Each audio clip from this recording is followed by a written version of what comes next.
Alors, merci à toutes et tous d'être restés aussi nombreux jusqu'à la fin. Je crois que ça montre l'intérêt du congrès et puis des différentes thématiques abordées.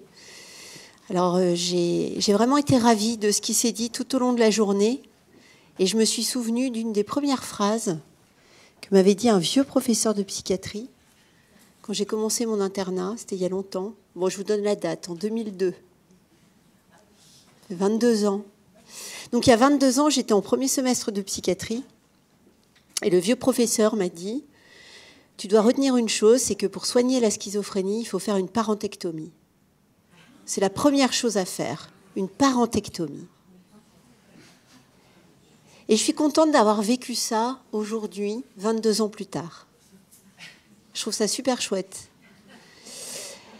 Alors, très bien pour nos usagers, très bien pour les familles, mais moi, je suis contente aussi à titre personnel. Alors,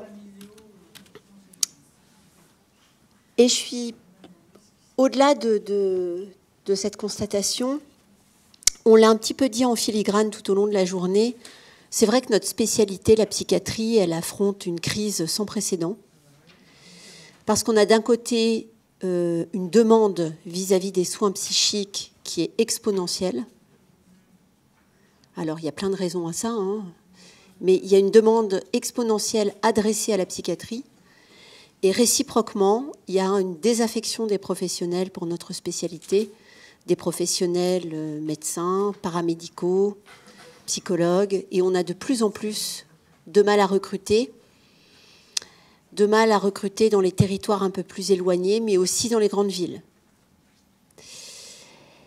Et si c'est une grosse difficulté qu'affronte la psychiatrie, je pense que c'est aussi une formidable opportunité de développer de nouveaux métiers. Peut-être que c'est l'occasion d'un changement de paradigme, en fait, et de l'émergence d'une psychiatrie 2.0. J'ai dit ce matin, je me répète, mais peut-être que c'est l'occasion de faire émerger une psychiatrie 2.0 où l'auto-représentation des usagers aurait une place importante, du côté de la pérédance usagée et du côté de la pérédance famille. Je crois qu'on a une très belle occasion de transformer des métiers, de penser des nouvelles organisations. Alors, tout au long de cette journée, on a vraiment bien vu, je trouve, illustrer les modalités que peuvent prendre les collaborations entre les pères aidants familiaux et les professionnels, avec, et c'est ce que j'ai vraiment aimé dans ces binômes ou trinômes de témoignages, c'est qu'on a vraiment abandonné l'approche top-down, où le médecin, de manière paternaliste, donnait un peu ses recommandations de manière très descendante et verticale. Et aujourd'hui, on va vraiment vers une co-construction des soins, une libération de la parole, tant du côté des usagers que des familles. Et j'ai trouvé que cette belle synergie qu'il pouvait y avoir entre soignants, soignés et accompagnants et aidants naturels était vraiment une très très belle avancée. Et ce que j'ai apprécié aussi, c'est que jusqu'à présent, les familles, en fait, souvent étaient présentées comme des personnes souffrantes ou comme des personnes en difficulté ou des personnes qu'il fallait aider. Et là, aujourd'hui, on a vu que les familles, elles avaient des capacités, elles pouvaient mobiliser des choses, il y avait des points forts, des choses qu'elles savaient faire. Et c'est ça la réhabilitation, c'est pas juste voir les gens par leurs difficultés, mais c'est plutôt les voir par leurs compétences. Et je trouve qu'aujourd'hui, on s'est beaucoup dit que les familles étaient compétentes et pouvaient vraiment accompagner les usagers. Et ça, je trouve que c'est aussi une belle avancée que permet la pérédance familiale.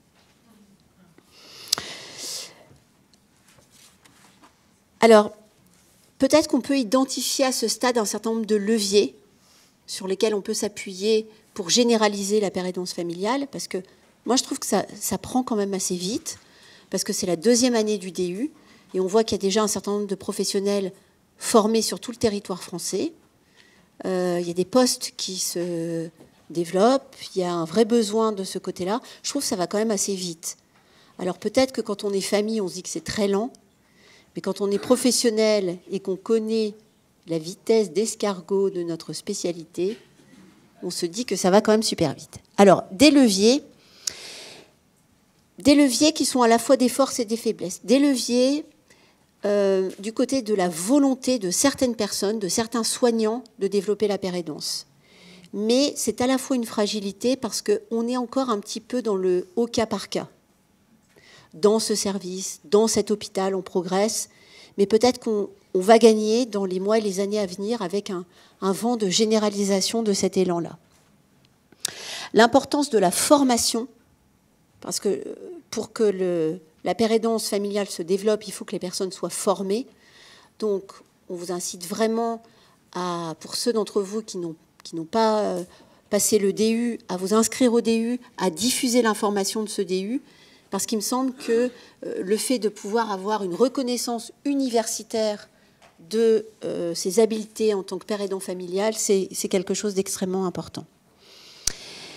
Et puis, on l'a précisé surtout à la fin, la question des appuis territoriaux des dispositifs, c'est aussi un levier important. Après, peut-être qu'on pourrait gagner à fédérer un peu l'effort au plan national.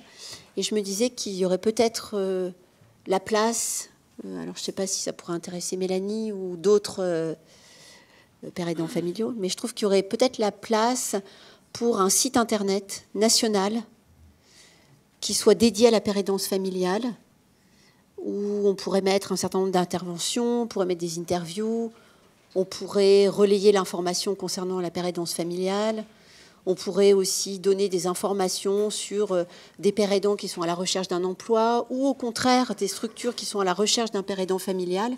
Peut-être qu'on a besoin un peu de centraliser l'information au niveau national pour gagner en élan. Et je suis sûre qu'il y aurait moyen de faire financer un site internet comme ça. Après, un certain nombre de freins aussi qui peuvent être identifiés. Le premier frein, c'est le statut des personnes. C'est vrai que ça reste quand même au terme de cette journée, encore un frein important avec la question du référentiel métier qui n'est pas encore déterminé et la création, à mon avis, nécessaire de fiches de poste partagées entre les uns et les autres pour qu'ensemble, on évolue vers ce qu'on demande véritablement à une personne qui travaille comme père aidant familial, ce qu'on lui demande vis-à-vis des professionnels et vis-à-vis des familles. Et puis, bien sûr, dans les limites, mais je trouve que ça évolue vraiment, c'est la question des habitudes institutionnelles qui, sont parfois... On voit qu'il y a quand même des inégalités sur le territoire parce qu'il y a des endroits où ça démarre vraiment vite et puis des endroits où c'est un petit peu plus lent. Et puis la question, bien sûr, de la posture des uns par rapport aux autres, ça peut rester encore un frein. Et puis vraiment, pour conclure cette journée, j'ai trouvé qu'il y avait vraiment une très belle articulation avec le travail déjà ancien de terrain et de fourmis des associations de familles. Alors on a vu qu'un certain nombre d'entre elles étaient présentes, donc avec vraiment une complémentarité avec la pérédance familiale professionnelle. Concernant les grandes associations troubles psychiques, on pense à l'UNAFAM ou autres, mais aussi les associations dans le champ des troubles du neurodéveloppement, comme Autisme France, Hyper Super TDAH France. Il y a vraiment une montée en compétences des uns et des autres et une très belle complémentarité. Et je trouve que ça a été bien illustré en propos introductifs par Olivier Paul et bien souligné durant toute cette journée. Peut-être qu'il faut insister aussi, ça a été dit à plusieurs reprises, sur la précocité dans la prise en charge, parce que les familles doivent être prises en charge dès le début, je dirais dès l'entrée dans les soins dédiés à la santé mentale ou aux troubles du neurodéveloppement. On n'accompagne pas une famille 2, 3, 4, 5 ans après, comme on l'a vu, après 25 hospitalisations, où on propose un accompagnement aux familles dès l'entrée dans les soins, si possible en ambulatoire, et pas uniquement en hospitalisation. Et parfois, c'est vrai qu'on voit que nos programmes d'accompagnement sont très hospitalo-centrés. Il faut vraiment que ça puisse se démocratiser en ambulatoire. Et puis enfin, mais là, c'est un peu de la science-fiction, ce que je vais vous dire. J'ai l'impression que la pérédance, il faut que ça aille plus loin que le champ de la médecine. Il faut que ça sorte du champ de la médecine. Et il y a d'autres grandes institutions en France qui sont redoutablement en crise, qui tireraient bénéfice de la pérédance. Je pense notamment à la justice, je pense aux forces de l'ordre. On gagnerait vraiment à co-construire ces dimensions-là en France, en partenariat avec des personnes qui ont traversé cette expérience, une expérience d'avoir affaire aux forces de l'ordre ou une expérience judiciaire. Il faut vraiment que la question de co-construire les choses avec les personnes concernées dépasse les frontières de la médecine. Et puis peut-être qu'on pourrait aussi aller beaucoup plus loin dans la pérédance usagée et dans la pérédance familiale et se dire que dans les années à venir, on risque d'avoir de plus en plus de personnes qui ont besoin de notre spécialité, de moins en moins de moyens, et peut-être qu'il y a une place pour l'auto-soin accompagné de pérédants. Et peut-être que c'est une évolution de notre spécialité vers laquelle il va falloir aller, c'est-à-dire qu'il y a probablement tout un champ de la santé mentale ou tout un champ des troubles du neurodéveloppement qui devra être dédié à l'auto-soin. Et on n'a pas forcément besoin des médecins pour s'auto-soigner en collaboration avec des personnes qui ont traversé la même expérience et qui se sont remis. Et ça, je crois que c'est vraiment une perspective. Alors, c'est peut-être de la science-fiction, mais je pense que dans les années à venir, ça va vraiment se développer. Et peut-être qu'on pourra auto-soigner une dépression, auto-soigner une schizophrénie, au moins en grande partie, entre pairs. Et que des familles pourront se remettre avec l'aide d'autres familles et qu'on n'aura plus systématiquement besoin du sacro-saint binôme infirmier-médecin.